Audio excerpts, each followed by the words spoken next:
जय माता दी। आप सभी का मेरे YouTube चैनल पर हार्दिक स्वागत है। आज की इस वीडियो में मैं आपको बताऊंगी ऋषि पंचमी की संपूर्ण पूजा विधि और इस दिन सुनी जाने वाली व्रत कथा के बारे में। भाद्रपद मास के शुक्ल पक्ष की पंचमी तिथि को ऋषि पंचमी कहा जाता है, यानी कि गणेश चतुर्थी के अगले दिन और हरतालिका तीज के दूसरे दिन ऋषि पंचमी का व्रत रखा जाता है। ऐसी मान्यता है कि जो भी व्यक्ति आज के दिन ऋषि मुनियों का ध्यान करके उनकी पूजा करते हैं, वो सभी पापों से मुक्त हो जाते हैं। ऋषि पंचमी के दिन सप्त ऋषियों की पूजा की जाती है। आज के दिन ऋषियों की पूजा करने के साथ साथ ऋषि की पत्नी अरुंधति की भी पूजा करनी चाहिए। कहा जाता है इस व्रत को महिलाओं को या फिर कन्याओं को जरूर करना चाहिए। कहते हैं कि मासिक धर्म के समय अगर आपने भोजन छू लिया तो वो दूषित हो जाता है, या अगर आपने व्रत किया है, पूजा पाठ आप ना कर पाए हो, या गलती से मासिक धर्म के समय आपने पूजन सामग्री को छू लिया हो, या फिर ऐसे लोगों को आपने छू लिया हो जो लोग व्रत कर रहे हैं या पूजा पाठ कर रहे हैं, तो ऐसे में बहुत भारी दोष लगता है। तो इसी दोष से मुक्ति पाने के लिए ऋषि पंचमी का व्रत किया जाता है। आज के दिन इस व्रत को रखने से और विधि विधान से पूजा करने से कहा जाता है स्त्रियों को मासिक धर्म के समय होने वाला जो भी दोष होता है वो नहीं लगता है।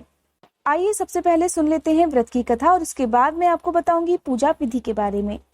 पौराणिक कथा के अनुसार सतयुग में विदर्भ नगरी में शेंजित नाम के एक राजा रहा करते थे। वो ऋषियों के समान ही तपस्वी थे और उन्हीं के राज्य में एक किसान रहता था जिसका नाम सुमित्र था। उसकी पत्नी जयश्री बहुत ही पतिव्रता और धर्मपरायण स्त्री थी। एक दिन जयश्री ने ऋषियों को अपने घर पर भोजन करने के लिए आमंत्रित किया, लेकिन उसी दिन उसे मासिक धर्म हो गया। अब उसने सोचा कि मैं क्या करूं, मैंने तो आज ऋषियों को भोजन का न्योता दे दिया है और आज ही मुझे मासिक धर्म हो गया है। अब वो परेशान हो गई और परेशान होकर उसने अपनी पड़ोसन को सारी बात बता दी। तब पड़ोसन ने उससे कहा कि तुम आज 7 बार नहाकर साफ वस्त्र पहनकर भोजन बना लेना। और पड़ोसन के कहने पर जयश्री ने ठीक वैसा ही किया। जब ऋषि घर पर आए तो जयश्री ने उनका आदर सम्मान किया और उन्हें भोजन परोसा। तब ऋषियों ने अपनी दिव्य दृष्टि से पता कर लिया कि भोजन में तो कीड़े हैं। तब ऋषि समझ गए कि ये कीड़े किस कारण से भोजन में आए हैं, और इस बात से क्रोधित होकर ऋषियों ने सुमित्र और उसकी पत्नी को श्राप दे दिया। उनके श्राप के कारण सुमित्र ने अगले जन्म में बैल और उसकी पत्नी जयश्री ने कुतिया के रूप में जन्म लिया। अब वे दोनों कुतिया और बैल के रूप में उसी नगर में अपने बेटे सुचित्र के यहाँ रहने लगे। सुचित्र बहुत ही धर्मात्मा पुरुष था। अपने अतिथियों का वो बहुत अच्छे से आदर सत्कार करता था। वो भी समय समय पर अपने पिता की तरह ऋषियों को अपने घर पर भोजन के लिए आमंत्रित करता था और उनका सम्मान करता था। एक दिन की बात है, सुचित्र के पुत्र ने अपने घर पर कुछ ब्राह्मणों को भोजन के लिए आमंत्रित किया। उसने तरह तरह के पकवान ब्राह्मणों के लिए बनवाए। रसोई घर से काम समाप्त कर जब उसकी पत्नी किसी काम से रसोई के बाहर गई, तभी एक सांप रसोई में आ गया और उसने ब्राह्मणों के लिए बनाई गई खीर के बर्तन में विष छोड़ दिया। कुतिया के रूप में सुचित्र की माँ ये सब देख रही थी। उसने सोचा कहीं ऐसा ना हो सांप के विष से भरी ये खीर ब्राह्मण खा ले और मेरे पुत्र और पुत्र वधू को ब्राह्मण हत्या का दोष लग जाए। और अपनी बहू के रसोई घर में आने से पहले ही कुतिया के रूप में सुचित्र की माँ उस खीर को खाने लगी और उसे जूठा कर दिया। बहू जब रसोई घर में वापस आई और उसने कुतिया को खीर खाते हुए देखा तो उसे कुतिया पर बहुत गुस्सा आया। उसने गुस्से में चूल्हे से जलती हुई लकड़ी निकालकर कुतिया को बहुत मारा। बेचारी कुतिया मार खाकर इधर उधर भागने लगी। वैसे तो बहुरानी उसे दिन भर की जूठन खाने को दे दिया करती थी, जो भी खाना बचा हुआ रहता था उसे डाल देती थी, लेकिन आज गुस्से के कारण बहू ने उसे कुछ भी भोजन नहीं दिया। अब उसने गुस्से के कारण सारा भोजन फिकवा दिया और दोबारा भोजन बनवाकर ब्राह्मणों को भोजन करवाया। उधर वो कुतिया दिन भर की भूखी प्यासी थी। तब रात के समय जब उससे भूख से रहा नहीं गया तो वो बैल के रूप में रह रहे अपने पति के पास आकर कहने लगी, हे स्वामी, आज तो मैं भूख से मरी जा रही हूँ। वैसे तो मेरा पुत्र और मेरी बहू रोज मुझे खाना दे देते थे, लेकिन आज तो किसी ने भी मुझे सुबह से कुछ नहीं मिला और आज तो बहू ने भी मुझे बहुत मारा है और खाने के लिए उसने आज मुझे कुछ भी नहीं दिया। इस पर बैल कहने लगा, तेरे पापों के कारण ही मैं भी आज इस योनि में आ गया हूँ और आज तेरे साथ साथ मैं भी तेरे पाप का भागीदार बन गया हूँ।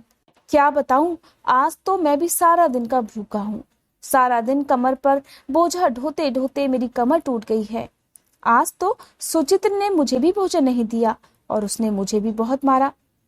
अब दोनों पति पत्नी जो कि पशु योनि में थे, दुखी होकर एक दूसरे को सांत्वना देने लगे।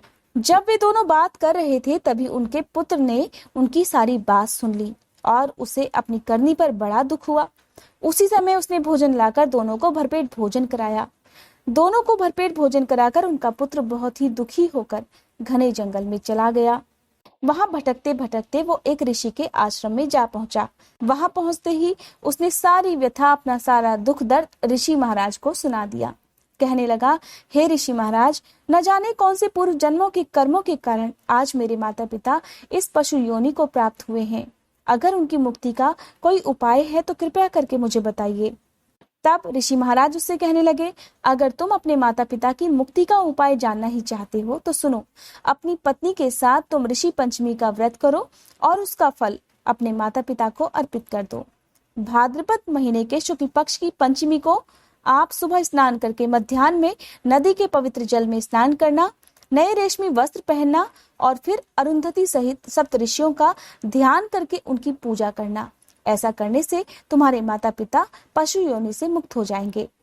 इस उपाय को जानकर वह अपने घर लौट आया और अपनी पत्नी सहित पूरे विधि विधान से और विश्वास के साथ उसने ऋषि पंचमी के दिन पूजा की, व्रत किया और फिर उसने अपनी पत्नी के साथ मिलकर ऋषि पंचमी के व्रत का पुण्य अपने माता पिता को दे दिया। ऋषि पंचमी के इस व्रत के पुण्य से उसके माता पिता दोनों ही पशु योनियों से मुक्त हो गए। इसलिए जो भी श्रद्धा पूर्वक ऋषि पंचमी का व्रत करता है, समस्त सांसारिक सुखों को भोगकर वो अंत में मृत्यु लोक को जाता है। ऐसा माना जाता है अगर महिलाएं इस व्रत को विधि विधान से करती हैं तो आपको मासिक धर्म से लगने वाले जो भी दोष हैं उन सभी से मुक्ति मिल जाती है। ये थी व्रत कथा। अब जान लेते हैं पूजा विधि के बारे में। इस दिन व्रत करने वाली महिलाओं को ब्रह्म मुहूर्त में उठकर किसी पवित्र नदी में या तालाब में स्नान करना चाहिए। स्नान करने से पहले शरीर पर मिट्टी लगानी चाहिए और उसके बाद ही स्नान किया जाता है। स्नान करने के बाद आप पूजा और व्रत का संकल्प लें। हाथ में जल, पुष्प, अक्षत लेकर आप व्रत का संकल्प ले सकते हैं। इसके साथ ही घर में जिस जगह आप पूजा करती हैं उस जगह पर तांबे के कलश की स्थापना करें और फिर सबसे पहले कलश की पूजा करें। इसके साथ ही मिट्टी से छोटे से गणेश जी की स्थापना करें। उसके साथ ही आप उनका हल्दी, अक्षत और दूर्वा से, सिंदूर से पूजन करें। मिट्टी से आप 7 ऋषियों को बना सकती हैं। आप चाहें तो रेडीमेड पोस्टर लाकर भी उनकी पूजा कर सकती हैं। 7 ऋषि हैं: कश्यप ऋषि, भारद्वाज ऋषि, विश्वामित्र ऋषि, गौतम ऋषि, जमदग्नि ऋषि, वशिष्ठ ऋषि और अत्रि ऋषि। एक मूर्ति आपको अरुंधति माता की भी बनानी चाहिए। ऋषि पंचमी का व्रत करने वाले लोगों को आज के दिन दही और साठी का चावल बनाकर ही खाना चाहिए। इसके साथ ही नमक का प्रयोग या फिर आज के दिन हल से जुते हुए किसी भी तरह के अन्न का प्रयोग आज के दिन नहीं किया जाता है। दिन में केवल एक समय ही भोजन करना चाहिए। पूजा करने के लिए अगर आपके पास पोस्टर नहीं है या फिर आप ऋषियों की मूर्ति भी नहीं बना सकते तो मन ही मन में आप सप्त ऋषियों का ध्यान कर लें और उन्हें प्रणाम करें। अपनी पूजा में या फिर मासिक धर्म के समय जो भी जाने अनजाने में आपसे गलतियां हुई होती हैं उसके लिए क्षमा याचना करें। व्रत की कथा कहें या सुनाएं और उसके साथ ही आप आरती करें। आरती करने के बाद आप जाने अनजाने में हुई गलतियों के लिए सप्तऋषियों से और माँ अरुंधति से क्षमा याचना करें। इस तरह से अपना व्रत प्रारंभ करें। दिन भर निर्जल निराहार रहकर अगर आप व्रत कर सके तो अच्छी बात है, नहीं तो दिन के समय आप चाय, दूध या फल ले सकते हैं। शाम के समय भी आप इसी तरह से पूजा करें और उसके बाद आप रात को व्रत खोल सकते हैं। व्रत खोलते समय आपको ध्यान रखना है कि हल से बोई हुई कोई भी ऐसी भोजन सामग्री आज के दिन आपको नहीं खानी है, यानी कि आपको इस तरह के अनाज का प्रयोग नहीं करना है। आप कोई भी फल खाकर अपना व्रत खोल सकते हैं। आपको आज के दिन किसी भी ऋषि को घर पर बुलाकर उन्हें भोजन कराना चाहिए। उन्हें यथासंभव दान दक्षिणा देनी चाहिए। ध्यान रखना है कि आज के दिन आपको किसी भी तरह की कोई गलती नहीं करनी चाहिए। अब बात आती है कि अगर ऋषि पंचमी के दिन किसी भी महिला को पीरियड हो रहे हो तो उस समय क्या करना चाहिए, व्रत करना चाहिए या नहीं करना चाहिए। तो आज के दिन भी आप ये व्रत रख सकती हैं। बस आपको पूजा पाठ की कोई भी सामग्री को छूना नहीं है। आप व्रत करें, दूसरे से आप अपने नाम की पूजा करवाएं। हिंदू धर्म में ऐसी मान्यता है कि पीरियड के समय किसी भी महिला को या किसी भी कन्या को पूजा पाठ से संबंधित कोई भी मूर्ति, मंदिर या फिर भोजन या फिर पूजन सामग्री बिल्कुल भी नहीं छूनी चाहिए।